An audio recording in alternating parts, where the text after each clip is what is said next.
Pessoal, eu quero compartilhar com vocês uma coisa muito interessante quando a gente vai avaliar uma estratégia na fazenda, a gente saber um pouco sobre o custo de produção e também o ganho médio diário para estar pagando esses custos. Aqui eu coloquei um exemplo, bem prático para a gente estar demonstrando isso, em relação à reposição. Quando você vai fazer uma reposição, eu coloquei um exemplo aqui de animais aí custando R$ 2.800, uma reposição de animais na média de 7 arrobas. Então, esses animais, eles vão estar custando para mim, de acordo com a arroba de venda, hoje eu coloquei um valor considerado aí de R$300, uma arroba de venda. Esses animais, nesse valor de 2.800, eles vão estar custando aí R$100 por arroba. Então, vai estar uma porcentagem de 33,3% de ágio em cima da arroba de venda. O que acontece? Para quem não sabe, o ágio ele está relacionado ao preço de compra dessa arroba e o preço de venda dessa arroba. Então, consequentemente, quando você faz a aquisição desses animais no custeio aí de 2.800 e aí você tem uma arroba de R$300, então você vai ter aí um déficit da arroba em relação a R$100. Então, esses animais já estão custando para mim R$100 por arroba. Quando você vai avaliar esses animais em relação a uma recria de 12 meses, eu colocando aqui também mais 7 arrobas, então esses animais que foram adquiridos na propriedade, eles vão ter mais 12 meses, consequentemente, durante esses 12 meses, eles vão ganhar mais 7 arrobas. Então, esse animal vai ter um custo para mim de R$700. Esse custo, no decorrer do ano, então o animal vai estar custando para mim R$1,92, ou seja, R$1,92, que vai ser o custo do ágio desses animais de aquisição, que seria de reposição na propriedade. Agora, o que a gente tem que se atentar é o seguinte: o meu animal, foi feita a reposição e aí esse animal ele tem um custo para mim. Para esse animal, ele tem que pagar esse custo. Qual é o meu ganho médio diário? Qual é o ganho médio diário desses animais que eles precisam ter para estar pagando esse custo do ágio?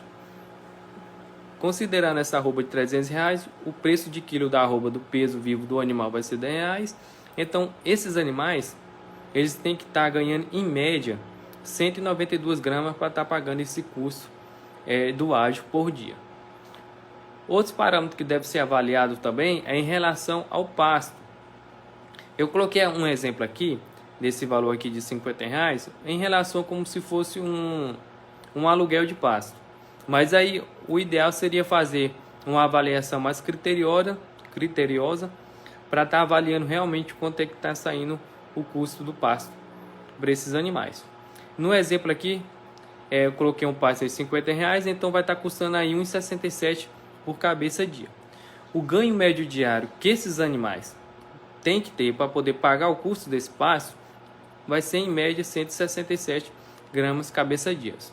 Quando você avalia e soma o custo do ágio, o ganho médio diário, na verdade, do ágio e o ganho médio diário em relação à pastagem que esse animal deve ter, esse animal tem que ganhar no mínimo 358 gramas para estar pagando o custo de ágio, que é da aquisição desse animal, e o custo que é desse animal de ficar na propriedade durante esses 12 meses.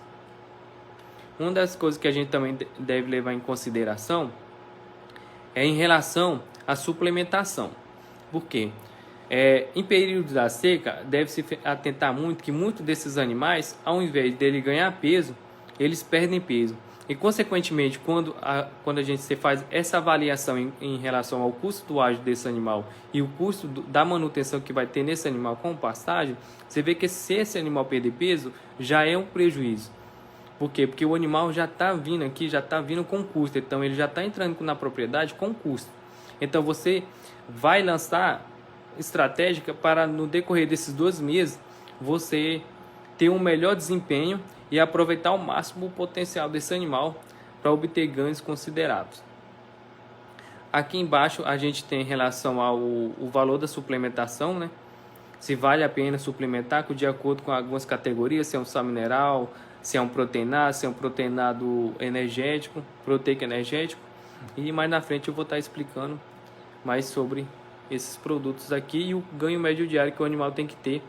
E também o ganho médio diário em relação a você trocar um sal mineral por um proteinado ou então de um proteico energético. Se isso realmente tem uma viabilidade econômica e se compensa você fazer essa troca.